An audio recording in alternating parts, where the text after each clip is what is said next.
In the heart of the unforgiving Arizona territory where the dust settles on secrets and the sun bleaches bones, a lone cowboy named Jedediah Jed Stone, a man more acquainted with the sting of whiskey than the warmth of kinship, made a choice that would echo through the canyons. He gave his last bullet, not for gold, not for glory, but for an Apache boy on the brink of death. This single act of defiance against a posse of his own kind would set in motion a chain of events that would test the very limits of loyalty, blur the lines between enemy and brother, and forever bind his fate to the people he was once taught to fear. This is the story of how one man's final act of desperation became a legend whispered on the wind. The sun was a merciless hammer in the vast ochre expanse of the Arizona desert. It beat down on the cracked earth on the skeletal remains of saguaro cacti, and on the lone rider, a man who seemed as weathered and worn as the landscape itself, Jedediah.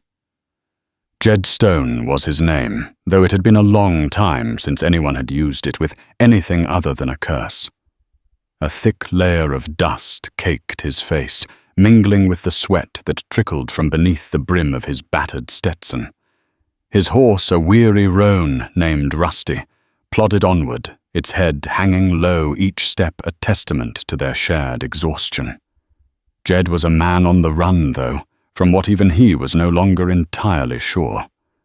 The past was a murky river of whiskey-soaked memories and violent encounters, a current that had swept him far from the man he once was. All he knew was that the present was a desperate scramble for survival, a daily dance with hunger, thirst, and the ever-present fear of a bounty hunter's bullet. His saddlebags were nearly empty, containing little more than a half-empty canteen and a few strips of dried jerky. His Colt Peacemaker, tucked into its holster, held a single, precious cartridge. As the sun began its slow descent, casting long, eerie shadows across the canyon floor, a sound pricked Jed's ears. It was a faint, discordant noise, a blend of harsh, guttural yells and a child's terrified screams. Jed, whose instinct for self-preservation had been honed to a razor's edge, immediately reined in, Rusty guiding him behind a cluster of imposing rock formations. He dismounted his movements, slow and deliberate, every sense on high alert. Peering through a narrow gap in the rocks, Jed's gut tightened at the scene unfolding below. A posse of 4 men, their faces flushed with the heat and the thrill of the chase, had cornered a young Apache boy. The boy, no older than 10, stood with his back against a sheer rock face, his small frame trembling, but his dark eyes wide with a defiant fire. The remains of a small, hastily abandoned camp lay scattered around them. A smouldering fire, a few overturned baskets, and the still silent forms of what Jed presumed were the boy's family. The leader of the posse, a burly man with a cruel sneer and a greasy black beard, was Atticus Kane. Jed recognized him instantly. Kane was a bounty hunter of the worst sort, a man who reveled in the suffering of others, and whose reputation for brutality was whispered in hushed tones in every saloon and trading post from Tucson to Tombstone. He held a length of rope in one hand, coiling and uncoiling it with a sinister rhythm. "Nowhere left to run, you little savage," Kane snarled his voice, a low growl that carried on the still desert air. "Your thieving kind ain't welcome in this territory. We're here to cleanse it." The other men, a motley collection of rough-looking characters, chuckled in cruel amusement.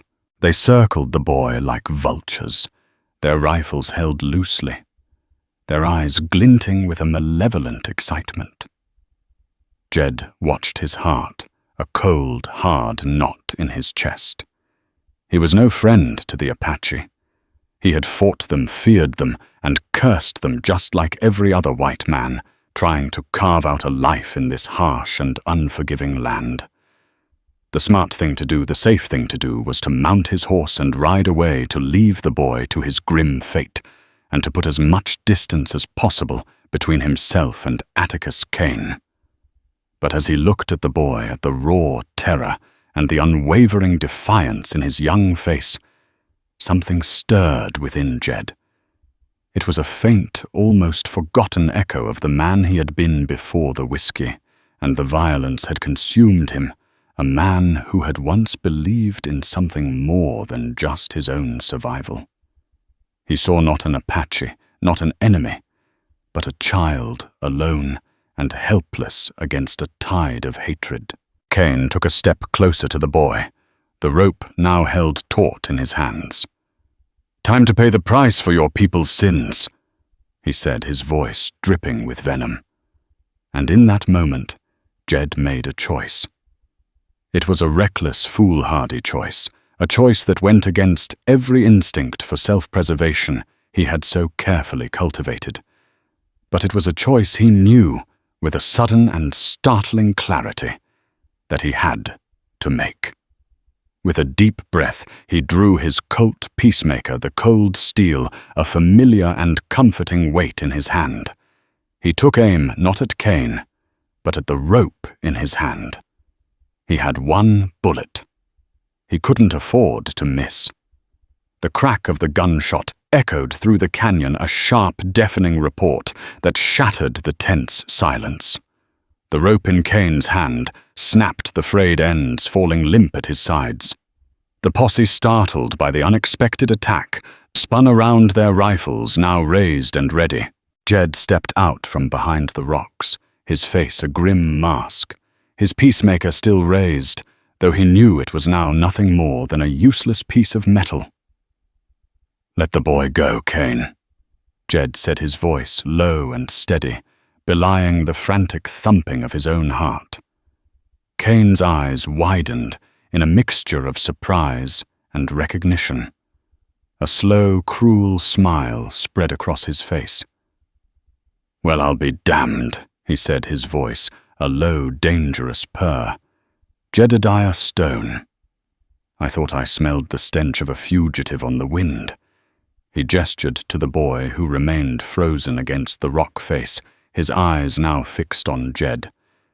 "This little savage, your new partner, I always knew you had a soft spot for the natives." I said, "Let him go."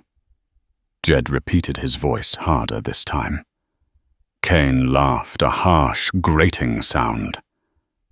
"You're in no position to be making demands, Stone.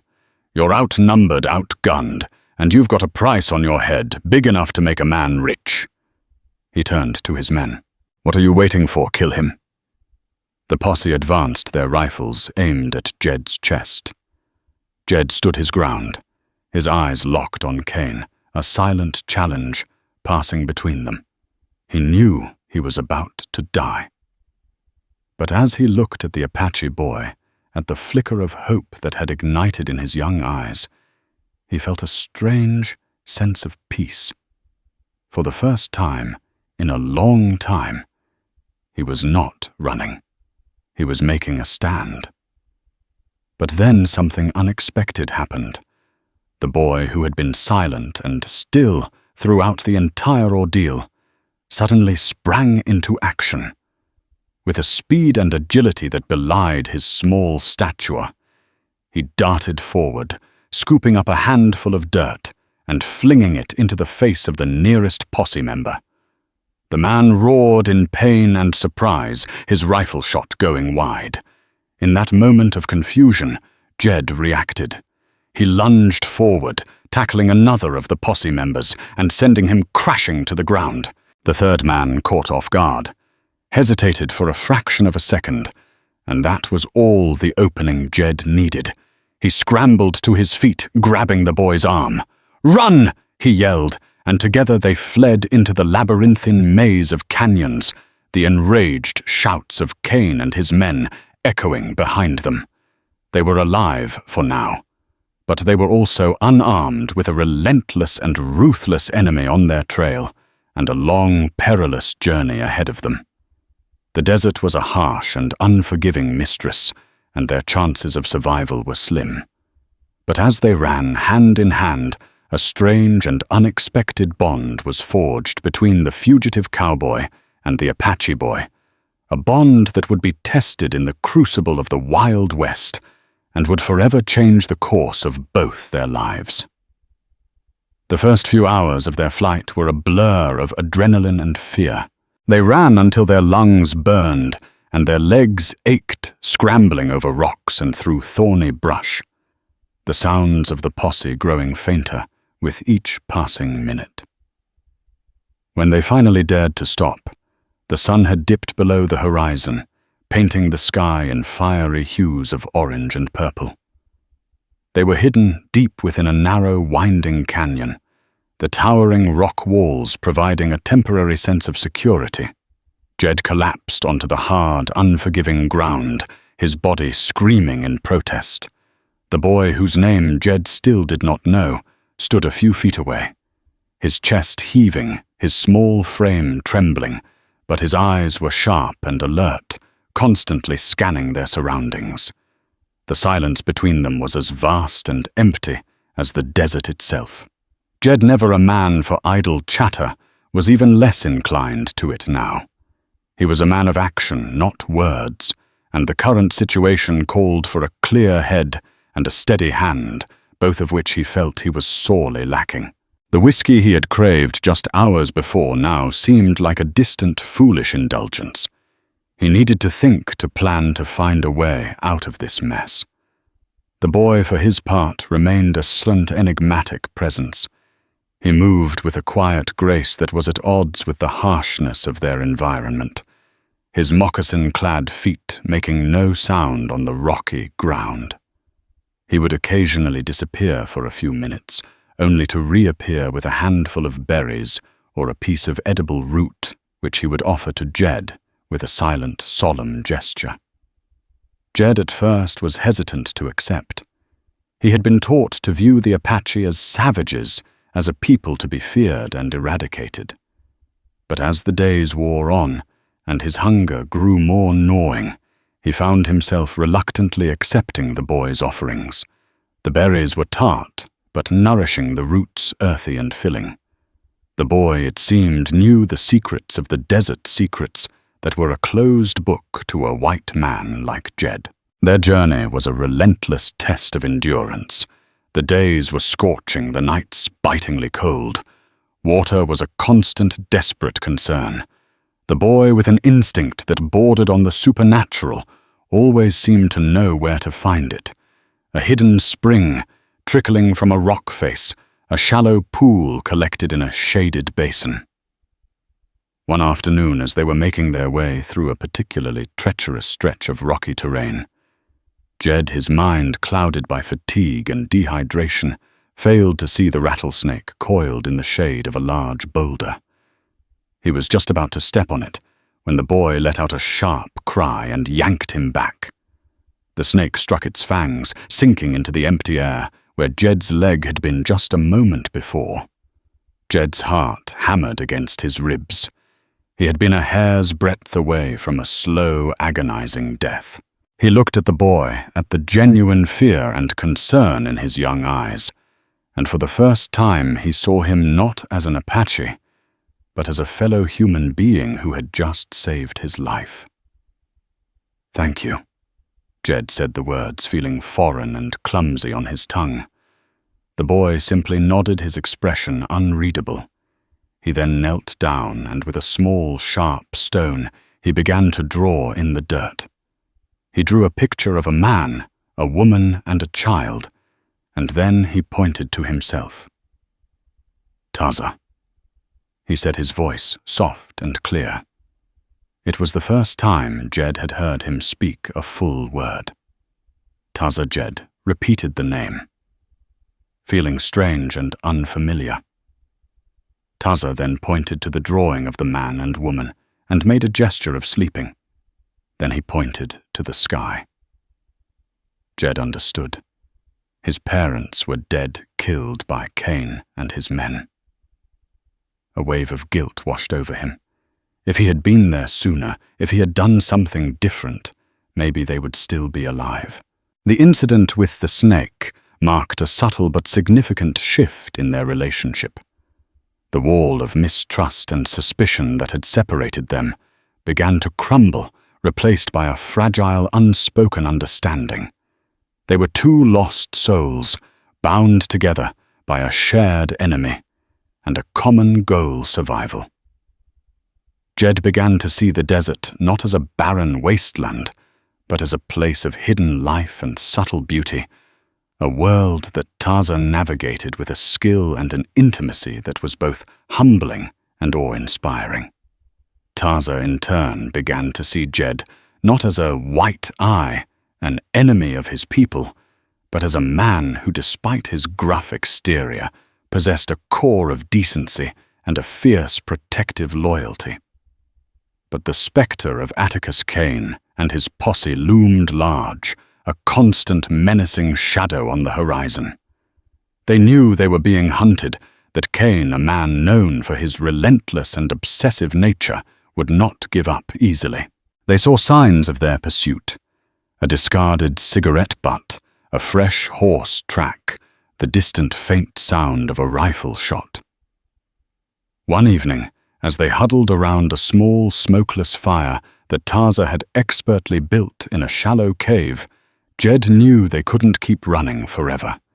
They were weak, exhausted, and they had no weapon to defend themselves. Desperation was a cold, hard knot in his stomach. He needed a plan, a way to turn the tables on their pursuers. And then an idea began to form in his mind, a risky, dangerous idea, but one that might be their only chance. He would go to Fort McDowell, a place from his past, a place he had sworn never to return to. It was a long shot, a gamble with his life. But as he looked at Tarzan, at the boy who had saved him, who had trusted him, he knew it was a risk he had to take. The ghost of Fort McDowell was waiting, and Jed knew he had to face it for both their sakes. The desert had tested their bodies. Now the fort would test their souls. The decision to go to Fort McDowell settled in Jed's gut like a lead weight. The fort was more than just a military outpost. For Jed, it was a mausoleum of memories, a place where his past was buried, and he had no desire to be the one to excavate it. But desperation was a powerful motivator, and their current situation was as desperate as it got. They needed supplies, a weapon, and a horse that wasn't on the verge of collapse. The fort, or at least its periphery, was their only hope. "We're going to a fort," Jed told Tarzan, his voice low and raspy. He drew a rough map in the dirt, a crude representation of their location and their destination. "It's dangerous. There will be soldiers, white men. You need to stay hidden, no matter what." Tarzan listened, his dark eyes fixed on Jed's face, a silent understanding passing between them. He trusted Jed, but he also knew the dangers that awaited them. The white eyes were his enemies, the men who had destroyed his family and his home. To willingly walk into their domain was a terrifying prospect. But he also knew that Jed was their only hope, and he would follow him, no matter the risk. The journey to Fort McDowell was a slow, arduous one. They traveled by night using the cover of darkness to avoid detection, and rested during the day in the relative coolness of caves and canyons. Jed's knowledge of the terrain combined with Tarzan's instincts kept them safe from prying eyes. As they drew closer to the fort, the landscape began to change. The desolate, rocky terrain gave way to a more verdant, though still rugged landscape. They saw signs of civilization: a discarded wagon wheel, a faded wooden signpost, the distant, faint sound of a blacksmith's hammer. Finally, one evening, they stood on a ridge overlooking the fort. It was a formidable structure, a collection of adobe buildings surrounded by a high wooden stockade. The American flag fluttered in the breeze, a symbol of both protection and oppression, depending on which side of the wall you stood. Jed's breath caught in his throat. The sight of the fort brought a flood of memories rushing back. Memories he had tried so hard to bury. He had been a soldier here once, a young idealistic man who believed in honor and duty. But the fort had a way of corrupting even the most virtuous of souls. The boredom, the isolation, the constant low-level warfare with the Apache, it had all taken its toll, chipping away at his moral compass until there was nothing left but a hollow shell of the man he once was. He remembered the endless patrols, the skirmishes in the desert, the faces of the men he had killed, both Apache and white. He remembered the whiskey-fueled brawls in the cantina, the empty promises of glory and riches, the pervasive sense of disillusionment that had settled over the fort like a plague. And he remembered Sergeant Miller, a man as jaded and corrupt as the fort itself. Miller had been his commanding officer, a man who had taught him that the only rule in the Wild West was to look out for yourself. It was Miller who had introduced him to the darker side of life at the fort, the smuggling, the gambling, the backroom deals that lined the pockets of the powerful and exploited the weak. It was Miller who had been there the night everything went wrong, the night a payroll shipment had gone missing, and Jed had been framed for the crime. He had escaped, but not before Miller had made it clear that if he ever showed his face again, he would be a dead man. "I need to go in alone," Jed told Taza, his voice tight. "You wait here. If I'm not back by sunrise, you run. You run as far and as fast as you can, and you don't look back." Taza's eyes widened in protest. He didn't want to be left alone. He didn't want to be separated from the one person who had shown him kindness in a world that had only shown him cruelty. But he saw the look in Jed's eyes, a mixture of fear and determination, and he knew he had no choice. He simply nodded his small face, a mask of worry. Jed slipped away into the darkness, his heart pounding in his chest. He moved with the stealth of a predator, his senses on high alert. He knew the fort's layout, its blind spots, its hidden entrances and exits. He made his way to the back of the fort, to a section of the stockade that was in a state of disrepair, a place where a man could slip through unnoticed if he was careful. He found what he was looking for, a loose plank just wide enough for him to squeeze through. He took a deep breath and slid through the opening. His body tense, every muscle coiled and ready to spring into action. He was inside. The fort was quiet, most of the soldiers asleep in their barracks. A few lanterns cast a flickering, anemic light on the dusty parade ground. He made his way to the stables, his movements swift and silent. He needed a horse, a strong, fast horse that could carry them to safety. He found a magnificent black stallion, a powerful animal that was clearly the pride of the fort. He began to untie it, his hands working quickly, his eyes constantly scanning the shadows. He was just about to lead the horse out of the stable when a voice from behind him made him freeze. Well, well, well. Look what the cat dragged in. Jed's blood ran cold. He knew that voice. He turned slowly, his hand instinctively going for the empty holster on his hip. Sergeant Miller stood in the doorway of the stable, a lantern in one hand, a smirk on his face. He was older, his face more lined, his gut thicker, but his eyes were still the same, cold, calculating, and utterly devoid of compassion. "I told you what would happen if you ever came back here," Stone Miller said, his voice a low, menacing growl. "I'm just passing through, Miller." Jed said, his voice steady, though his heart was racing. "I don't want any trouble." Miller laughed, a harsh, humorless sound. "You are trouble, Stone. You always have been. And you've got a hefty price on your head now. Enough to make me forget our past disagreements." He raised the lantern, the light illuminating Jed's face. "You look like hell, Stone. The desert hasn't been kind to you. I've had better days." Jed admitted his mind racing, trying to find a way out of this. "I'll bet you have," Miller said, his eyes glinting with a cruel amusement. "But your luck has just run out." He raised his other hand, and Jed saw the glint of a pistol. He was trapped. There was no way out. He was going to die here, in this dusty, forgotten fort, a victim of his own past. But then a diversion. A commotion at the edge of the fort, shouts and the sound of running feet. Miller's head snapped in the direction of the noise, his attention momentarily diverted. In that split second, Jed acted. He kicked out his boot, connecting with Miller's wrist. The pistol clattered to the ground. Jed lunged for it, but Miller was faster. He tackled Jed, and they both went down in a heap, fists flying, grunts and curses filling the air.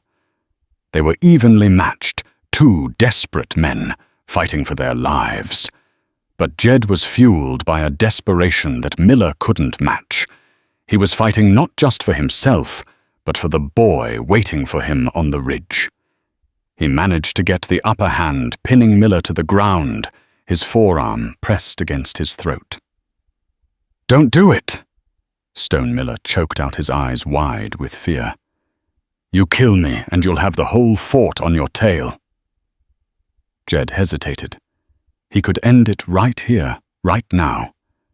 He could silence the ghost of his past. Forever. But as he looked down at the pathetic, gasping man beneath him, he saw not a monster, but a reflection of himself. A man who had made all the wrong choices for all the wrong reasons. He let him go. He grabbed the pistol and a pouch of ammunition, and he ran. He ran as fast as he could, the sounds of the fort's alarm bells ringing in his ears. He scrambled back through the loose plank in the stockade, his heart pounding, his lungs burning. He reached the ridge where Taza was waiting, his eyes wide, with a mixture of fear and relief. "We have to go," Jed said, his voice breathless. "Now!" He helped Taza onto the black stallion, and they rode off into the night, the shouts and the gunshots of the fort fading behind them. They were alive and they were armed, but they were also more exposed than ever. Jed had faced the ghost of his past, and he had survived. But he knew with a sinking feeling in his gut that the past was not done with him yet. And as they rode deeper into the desert, he couldn't shake the feeling that they were riding not towards safety, but towards an even greater danger. The black stallion, a creature of pure power and untamed spirit, carried them through the night with a speed and endurance that Rusty in his prime could only have dreamed of. Jed, with Taza holding on tightly behind him, pushed the horse to its limits. The wind whipping at their faces, the rhythmic thud of its hooves, a desperate drumbeat against the silent desert floor. They rode for hours, putting as much distance as possible between themselves and the fort. When the first faint hint of dawn appeared on the eastern horizon, Jed finally allowed the stallion to slow to a trot, its flanks heaving, its coat slick with sweat. They had escaped, but the close call at the fort had left its mark. Jed was on edge, his nerves raw, every shadow a potential threat, every sound a harbinger of danger. He knew that Miller, his pride wounded, and his greed stoked by the bounty on Jed's head, would not let the matter rest. He would send men after them, trackers who knew the desert as well as he did. But as the days turned into a week, and the vast, empty expanse of the desert remained just that, vast and empty. A fragile sense of security began to take hold. They saw no signs of pursuit, no dust clouds on the horizon, no fresh tracks in the sand. It seemed for now that they had shaken their pursuers. The journey, however, was far from over. They were still fugitives in a hostile land, their supplies dwindling, their future uncertain. And as their immediate danger subsided, a new, more subtle challenge emerged, the growing bond between them, a bond that was both a source of strength and a potential source of conflict. Taza, who had been a silent, watchful presence, began to open up. He started to speak, not just in single words, but in short, hesitant sentences, a mixture of his native Apache and the broken English he had picked up from his limited contact with the white world. He told Jed about his people, the White Mountain Apache, a proud and resilient tribe who had lived in these mountains for generations. He spoke of their traditions, their beliefs, their deep connection to the land. He taught Jed how to read the signs of the desert, how to find water where there seemed to be none, how to identify the plants that could heal and the ones that could kill. Jed, in turn, found himself listening with a surprising eagerness. He had always seen the Apache as a faceless, monolithic enemy, a savage horde that needed to be tamed or eradicated.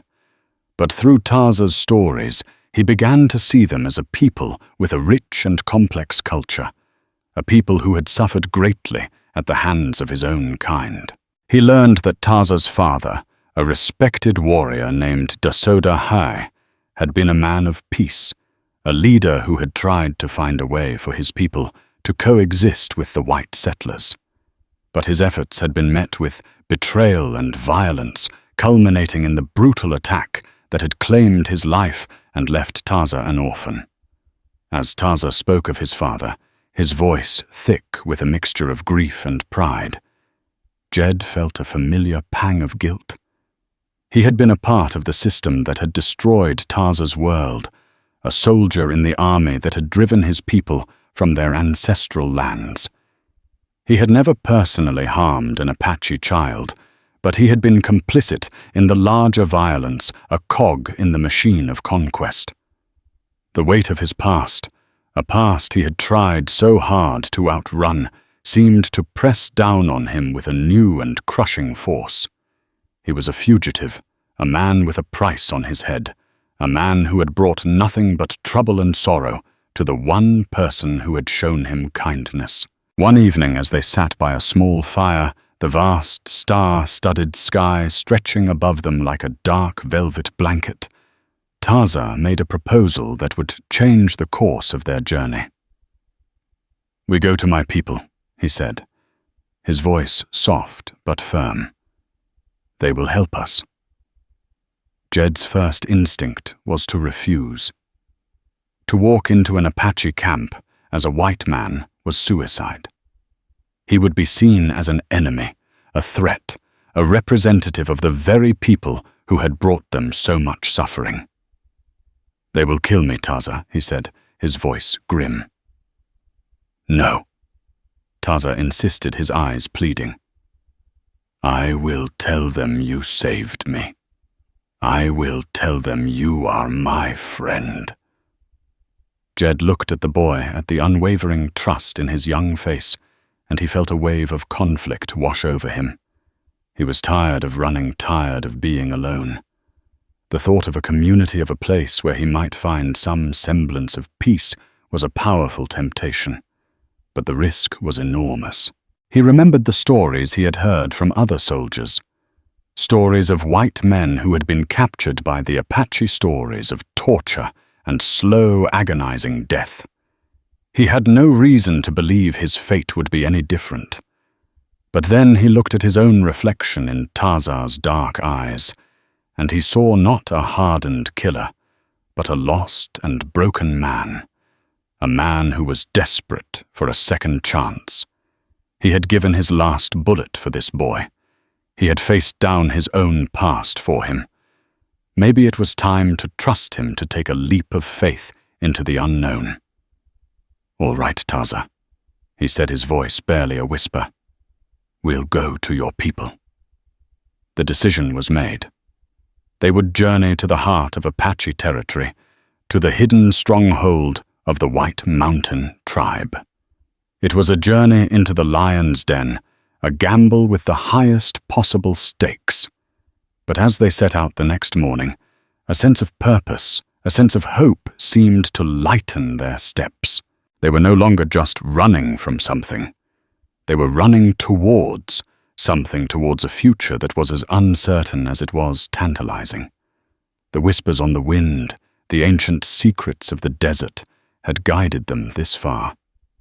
Now they would have to trust that those same whispers would lead them to a place of refuge, a place where a fugitive cowboy and an Apache boy could find a home.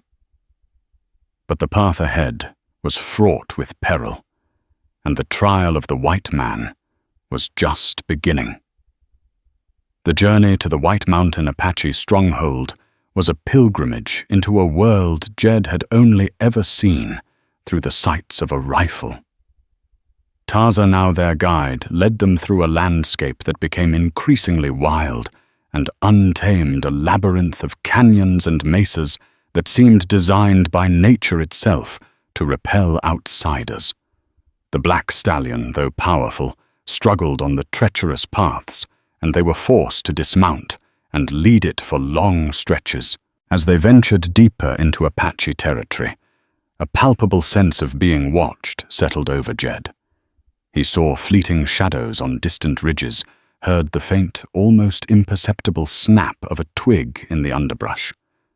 They were not alone. The whispers on the wind had carried news of their approach, and the eyes of the Apache were upon them. Finally, after days of arduous travel, they arrived. The Apache camp was nestled in a hidden valley, a collection of wickiups, dome-shaped dwellings made of branches and hides, clustered around a central fire. The air was thick with the smell of wood smoke and roasting meat, and the sounds of a vibrant community. The laughter of children, the rhythmic chanting of a medicine man, the murmur of conversation, filled the valley. But as Jed and Taza emerged from the tree line, a sudden chilling silence fell over the camp. Every eye turned towards them, and the expressions on the faces of the Apache were not of welcome, but of suspicion and hostility. A group of warriors, their faces grim, their rifles held at the ready, quickly surrounded them, their dark eyes boring into Jed with an unnerving intensity. Jed's hand instinctively went to the pistol on his hip, but he knew it would be a futile gesture. He was hopelessly outnumbered. His fate now rested entirely on Taza's shoulders. Taza, seeing the fear in Jed's eyes, stepped forward, his small frame radiating a courage that belied his years. He addressed the warriors in his native tongue, his voice clear and strong, a torrent of words that Jed could not understand, but whose emotional weight was undeniable.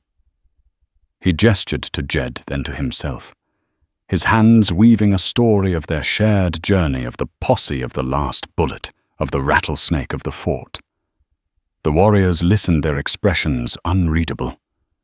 When Taza had finished, a tall, imposing man with a stern, weathered face and eyes that held the wisdom and sorrow of a lifetime stepped forward. He was Cochise, Taza's uncle, and the chief of the White Mountain Apache. He looked at Jed, his gaze sharp and penetrating, as if he could see into the very depths of his soul. He spoke in a low, guttural voice, and one of the younger warriors, who knew some English, translated. "Why is this white man here?" The translator asked, his voice flat and emotionless. "He saved my life," Taza said, his voice unwavering. "He is my friend." Cochise's gaze remained fixed on Jed. A white man's friendship is a fleeting thing, like a desert mirage. It promises water, but delivers only sand. He then gestured to two of his warriors. "Take him." Jed's heart sank. He was a prisoner. The warriors grabbed his arms, their grip like iron. They led him to the center of the camp and tied him to a wooden post, his hands bound tightly behind his back. The trial of the white man had begun. For the rest of the day, Jed remained tied to the post, a spectacle for the entire village. The people of the camp, men, women, and children, would walk by their faces a mixture of curiosity, anger, and grief. They saw in him not an individual, but a symbol of their suffering, a representative of the people who had stolen their land, killed their families, and destroyed their way of life. Some spat at him, their faces contorted in hatred. Others threw stones, their aim true, their anger palpable. An old woman, her face a mask of sorrow, approached him and began to wail her voice, a heart-breaking lament for a husband and a son she had lost to the white man's bullets. Jed endured it all in silence, his head held high, though his heart was heavy with a shame he had never known before. He saw in their faces the human cost of the conflict. He had once been a part of the deep, raw wounds that his people had inflicted upon theirs. Taza remained by his side throughout the ordeal, a silent, steadfast presence. He would bring him water, his small hands struggling to hold the gourd steady. He would try to shield him from the thrown stones, his small body a fragile but determined barrier. His loyalty was a beacon of light in the darkness of Jed's despair. As night fell, a council of elders gathered around the central fire. Cochise presided over the meeting, his face grim, his expression unreadable. The fate of the white man was to be decided. Taza, his voice trembling, but his resolve unshaken once again, pleaded Jed's case. He spoke with a passion and an eloquence that moved even the most hardened of warriors. He told them of Jed's courage, of his selflessness, of the bond they had forged in the crucible of the desert. But his words were met with skepticism and anger. Other warriors spoke, their voices raised in a chorus of outrage. They spoke of the broken treaties, the stolen land, the massacres of their people. They saw Jed as an enemy, a spy, a threat that needed to be eliminated. The debate raged on for hours, the firelight casting flickering shadows on the faces of the council members. Jed's life hung in the balance, a single thread in a complex tapestry of history, hatred, and hope. As the arguments reached a fever pitch, a new voice entered the fray. It was Geronimo, the tribe's medicine man, a revered elder whose wisdom was sought by all. He had been silent throughout the proceedings, his ancient eyes as dark and deep as the night sky fixed on Jed. He rose to his feet, his movements slow and deliberate, and a hush fell over the council. He spoke in a low, raspy voice, his words carrying the weight of a lifetime of experience. He did not speak of Jed's guilt or innocence. He spoke of the spirits, of the interconnectedness of all living things, of the strange and mysterious ways of the universe. He spoke of the boy Taza and the unexplainable bond he had formed with the white man. The spirits work in ways we do not always understand, Geronimo said, his voice resonating with a quiet power. They have brought this man to us for a reason. To kill him without understanding that reason would be to show disrespect to the spirits, to invite their displeasure. He proposed a test, a trial by ordeal. If Jed was truly a friend, if his heart was pure, he would survive. If he was an enemy, the spirits would deliver their own justice. Cochise, his face still grim, considered Geronimo's words. He looked at Taza, at the unwavering loyalty in his young nephew's eyes. He looked at Jed, at the man who had endured the scorn and hatred of his people with a quiet dignity. Finally he nodded. The white man would be given a chance to prove himself, but it would be a trial of fire, a test of courage and endurance that would push him to the very limits of his being. The trial of the white man was not over. It had just entered its most dangerous and decisive phase. The trial, as devised by Geronimo and decreed by Cochise, was to be a test of survival, a journey into the heart of the Apache's sacred lands. Jed was to be taken to the base of the Chiricahua Mountains, a place of immense spiritual significance to the tribe, and left with nothing but a knife and a canteen of water. He was to survive for 3 days and 3 nights, and if he returned, he would be deemed worthy of their trust. If he failed, the desert would claim him a fitting end for a man whose people had brought so much death and destruction to the land. As the warriors prepared for the journey, a sense of foreboding settled over Jed. He had survived the desert before, but that was with Taza by his side. To face it alone with only a knife for protection and a single canteen of water was a daunting, if not impossible, task. Taza pleaded with his uncle to let him go with Jed, but Cochise was adamant. This was a trial for the white man alone. Taza's loyalty had been proven. Now it was Jed's turn. The journey to the mountains was a somber affair. Jed, his hands still bound, was placed on a horse and led by a group of stone-faced warriors. Taza followed on foot, his eyes red with unshed tears, his small face a mask of worry. When they reached the designated spot, a desolate, rocky expanse at the foot of the towering mountains, the warriors unbound Jed and gave him the knife and the canteen. They then turned and rode away without a word, leaving him alone in the vast, silent wilderness. The first day was a struggle for survival. The sun was a relentless tormentor, and the water in his canteen dwindled at an alarming rate. He used his knife to dig for roots, his stomach churning with a hunger that was both physical and existential. He was alone, utterly and completely alone, and the weight of his solitude was a crushing burden. As night fell, he found shelter in a small cave, the darkness a welcome respite from the oppressive heat. But the night brought its own terrors. The sounds of the desert, the yip of a coyote, the hoot of an owl, the rustle of some unseen creature in the brush, were magnified in the silence, each sound a potential threat. He thought of Taza, of the boy's unwavering faith in him. He thought of the life he had left behind, the life of a fugitive, a man with no home, no family, no purpose. He had been given a second chance, a chance to prove himself, to earn a place in a world he had once sought to destroy. He would not fail. The next 2 days were a blur of hardship and determination.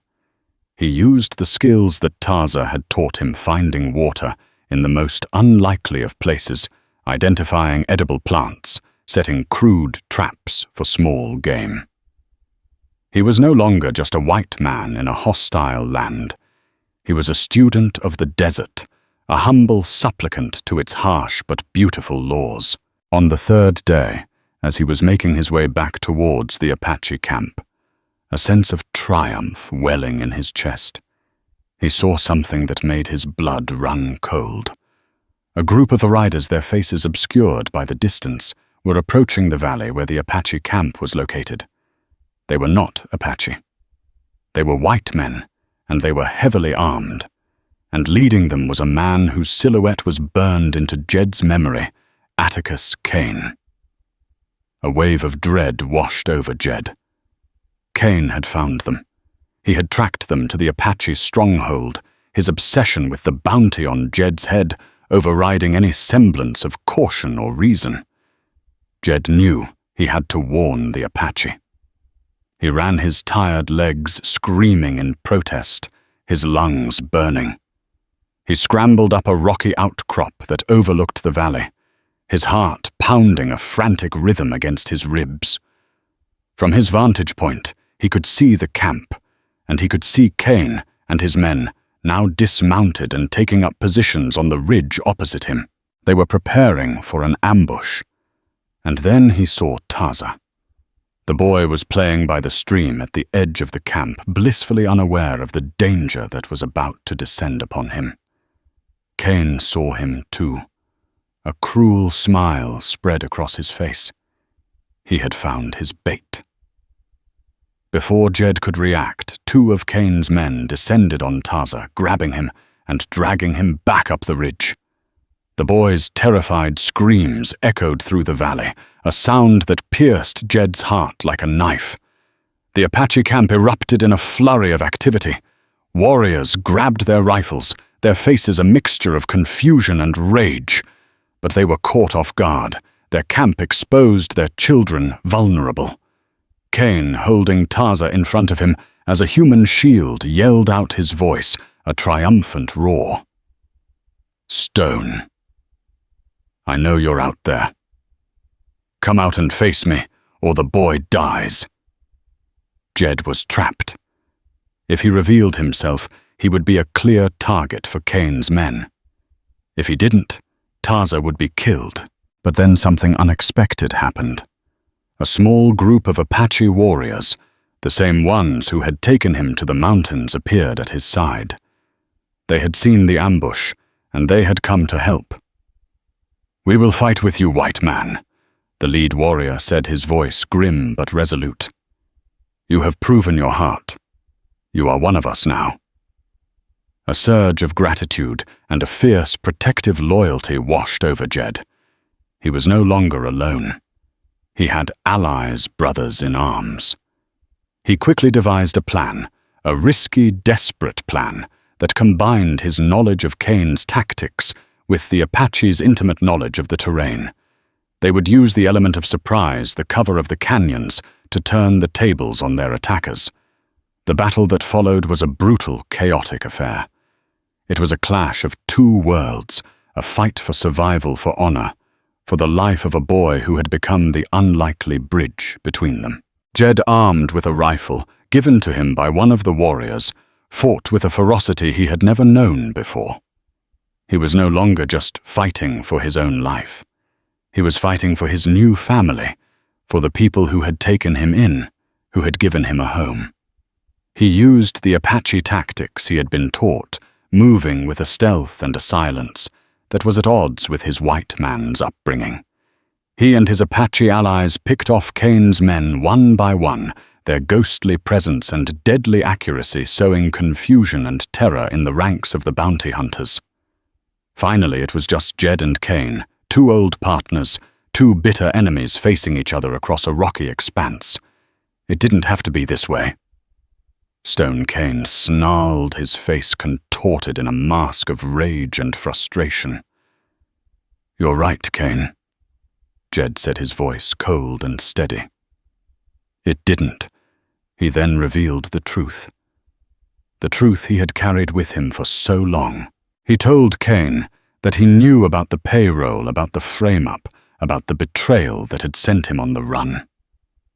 Cain, his face a mixture of surprise and guilt, hesitated for a fraction of a second. And in that moment, Jed acted. He lunged forward, not with his rifle, but with his knife, the same knife that had been his only companion in the desert. The fight was a brutal hand-to-hand struggle, a dance of desperation and death. But Jed, fueled by a righteous anger and a fierce determination to protect his new family, was the stronger of the 2. He managed to disarm Cain, and with a final desperate lunge, he plunged the knife into his shoulder, wounding him, but not killing him. As Cain lay on the ground, his face a mask of pain and defeat. The remaining members of his posse, seeing their leader fall, lost their will to fight. They surrendered to the Apache warriors. Their reign of terror finally at an end. Jed, wounded but victorious, rushed to Taza's side. The boy was shaken but unharmed. He threw his arms around Jed's neck, his small body trembling with a mixture of fear and relief. As the sun began to set, casting a golden glow over the valley, the Apache gathered around Jed. They looked at him not with suspicion and hostility, but with respect and admiration. He had faced their trial, and he had emerged victorious. He had saved one of their own, and he had helped to defeat a common enemy. Cochise approached him, his stern face softened by a rare smile. He placed a hand on Jed's shoulder. "You have the heart of an Apache Jedediah Stone," he said, his voice filled with a newfound respect. "You are no longer a white man in our land. You are one of us." And in a solemn ceremony, as the moon rose high in the night sky, Jed was made a blood brother to Taza and the White Mountain Apache. A small incision was made on both their arms, and their blood was mingled a sacred bond that would unite them forever. Jed, the fugitive cowboy. The man who had lost everything had found a new life, a new family, a new purpose. He had given his last bullet to save an Apache boy, and in return he had been given a gift beyond measure, the gift of brotherhood, the gift of belonging, the gift of a home. The battle's end brought a quiet dawn to the valley. While the Apache mourned their fallen warriors with solemn reverence, a sense of profound victory settled over the camp. Atticus Kane and his surviving men were captured, their threat extinguished. As the warriors gathered the bounty hunter's belongings, a discovery was made that would sever the last chains of Jed's past, Kane's leather-bound journal. Within its pages, in Kane's own arrogant scrawl, was a full confession to the payroll robbery and the deliberate framing of Jedediah Stone. The journal was undeniable proof of his innocence. Understanding the power of the white man's written word, Cochise sent the book and the prisoners to Fort McDowell under a flag of truce. Faced with such irrefutable evidence, the fort's commander acted swiftly. An official pardon was issued, clearing Jed's name and wiping the bounty from his head. He was, for the first time in years, a free man. The news arrived with a military envoy, not as a threat, but as a peace offering. The path back to the white world was now clear. Jed could reclaim a life he thought was lost forever, a life of towns, ranches, and familiar comforts. Yet as he stood on the ridge overlooking the Apache camp, with Taza standing steadfastly by his side, he felt no pull to return. He looked at the rugged faces of the people who had tested him, fought beside him, and named him brother. He saw the wickiup that was now his home. The white world held only ghosts and bitter memories. This harsh, beautiful land held his future, his family. He had arrived in the desert as a broken fugitive stripped of everything. But here among the people he was once taught to hate, he had found something far more valuable than a clean slate. He had found his honor, his purpose, and a brotherhood forged in fire and blood. Jedediah Stone, the cowboy with the Apache heart, had finally come home. He chose to stay his life forever bound to the tribe that had saved him, a living testament to the fact that sometimes a man must lose everything to truly find himself. And so the tale of Jedediah Stone and the Apache boy, Taza, comes to a close. It's a powerful reminder that even in the most brutal of times, in the heart of a land torn apart by hatred and conflict, the bonds of humanity can prevail. It shows us that courage isn't just about facing down an enemy with a gun, but about facing down your own prejudice with an open heart. Jed's journey from a haunted fugitive to a respected brother is a testament to the idea that our past doesn't have to define our future, and that family can be found in the most unexpected of places.